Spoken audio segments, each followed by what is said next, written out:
heard a lot about that. In what kind of? They, I've heard they spray this stuff that almost looks like a flat. It's like the contrails from the plane. Yeah. But they widen, they spread out.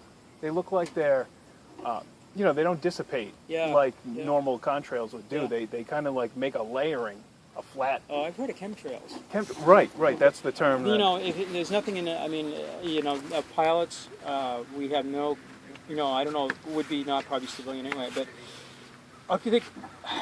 I know nothing about that. Yeah. All I know is we're putting Jet A fuel in our planes, and we do make, when the moisture temperature like today, you can make some contrails because there's just a little bit of moisture over here. Right. But as far as that goes, if they are doing it with some military planes for some purpose, I don't know anything about that. No. I'm totally unaware of that. Most of the pilots I fly with, we don't really. I think we jokingly talk about, there's a chemtrail up there. It's just like a joke because we don't know anything about that. Right. And if it's done secretly for some reason, it's one of those conspiracy things or not. I don't know. I just know that we just put Jet A fuel or Jet A1 or JP8 in our planes. Right. The fuel of fuels, we get the fuel. Good. Look at our release. Good. We go. If they're putting something in there that's supposed to be for some other reason, I don't know. Yeah, it just seems like sometimes, it'll be nice blue skies, and then all of a sudden, you'll see lines just everywhere, and then I can tell you 15 minutes to a half hour later, it's like this flat white cloud cover. Oh, and it's more like yeah. Yeah. I don't know. I mean, they started seeing those in World War II, and the bombers started. Right. They used it in Vietnam too. They used to use geoengineering to flood out the Ho Chi Minh Trail because they were made tunnels. The Viet Cong would make tunnels. They would flood them out. Well, I heard of cloud seeding. They have tried. Exactly. That was something that was definitely trying to do. Yeah.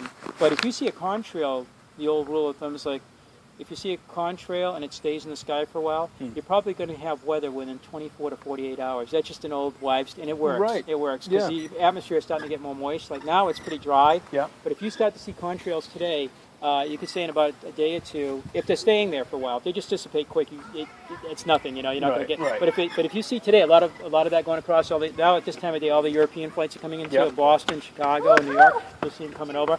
And if those trails stay there, and you see a lot of them, I would say get your umbrella out in about 24. That's all I can say about. No, I don't know about contrail, but you will see rain coming because that moisture is starting to come in, and it's getting to the temperature dew point. And when a plane goes through it, it disturbs it. Right. And the engines are adding a little bit of moisture to the atmosphere. Now you have a contrail. It's minus 40.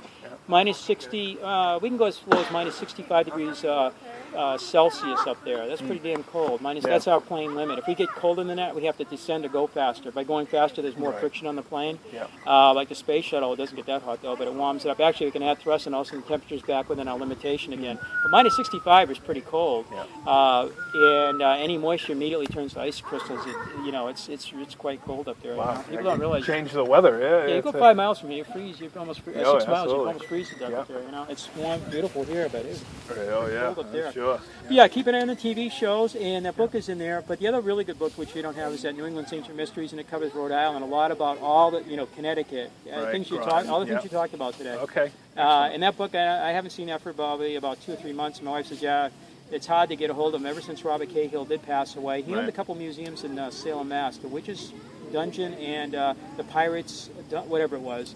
And he was a writer. He did writing, for years and years and years. And 1992, Columbus's birthday, he put out that book, and it had a lot of UPAs. UPA is an out-of-place archaeological artifact. It's an artifact that doesn't really belong. Like this site doesn't quite belong. Like the coin. Yeah. UPA. It's an UPA. Yeah. But he did that whole book on that, and it's really cool. He had Marshfield, Mass. I think fishermen pulled out of the water these big discs, and they look like the discs that are in the British Museum, which I've been to, but I don't remember them specifically, that are Templar shields. Wow. And these are found off Marshfield, Mass. And they're in his book, and it shows pictures of the ones in the British Museum. It shows the ones as That's the Knights Malta book? They're probably in that. But in this book, this book, New England's Ancient Mysteries, is the pictures of both. Yeah, I'm sure there are in other ones. I think because those shields are in other books too. But I remember the side-by-side comparison in his book. I'm like, look at that. These were found off Marshfield. Who's explained? How do they explain that? Yeah. Or some collector that dropped them off there 100 years ago, just threw them off a ship, or a ship sank. Doubtful, I mean, it could happen, but I kind of doubt that. I kind of doubt that happens on a regular basis. These things look kind of priceless. Right. It could have been a group of knights that sank their ship there. Yeah. I mean, possibly, and that had happened. And he just got all these different things, like the Fall River Night that Longfellow wrote about. And they found this night. It had the chain mail on, all that, the chain with the bones. And they brought it to a place, in Fall River. They put it in storage, and the whole place burned down, and it destroyed almost everything. I don't know about the metal, because the metal will survive. Right. But the whole thing was consumed by fire, you know, and they lost a nice piece of evidence. Maybe it's one of these nights that were over here after the Vikings, but before Columbus. You know? Absolutely. Wow. Columbus, by the way, signs his signature with the hooked X too. Does he? Yeah, that's kind of weird. Huh. Yeah, it might have been a symbol of the knights, indicating he's a knight. You know, Right, the ship Knights has a Templar. knight's flag. The flag. His sails on the ship. They Yep. had the knight symbol on there. Interesting. Yeah, but he does sign it with the hooked X, and there's somebody else famous who did the hooked X too. Who was it? No, Washington was it? But it's on the runes, those rune stones, you know. So, yeah. And the dotted R, and another little thing called the Ulu or something. But and people said, see, the dotted R, the hooked X. So it might be male and female, and the little child symbol, Okay, possibly. yep.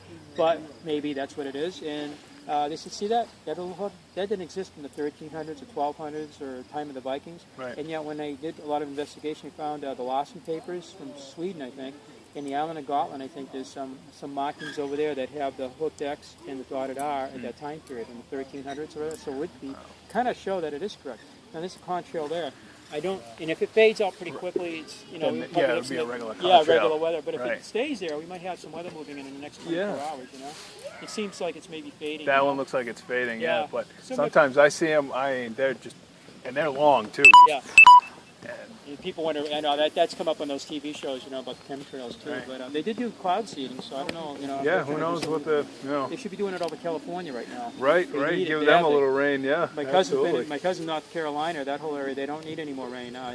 He had a tornado touchdown, and he was just up at Winnipesaukee this week with us. yeah. He goes home, and on the way home, he finds out from a neighbor a tornado touchdown, and it did cause damage around his house. And he just moved there last year with his horses and everything. Yeah. But it didn't. It just. I saw a picture on my phone. But the house is good. The barn's good. The horses were good. His dog was at a doggy, vacation place. Right, you know. right.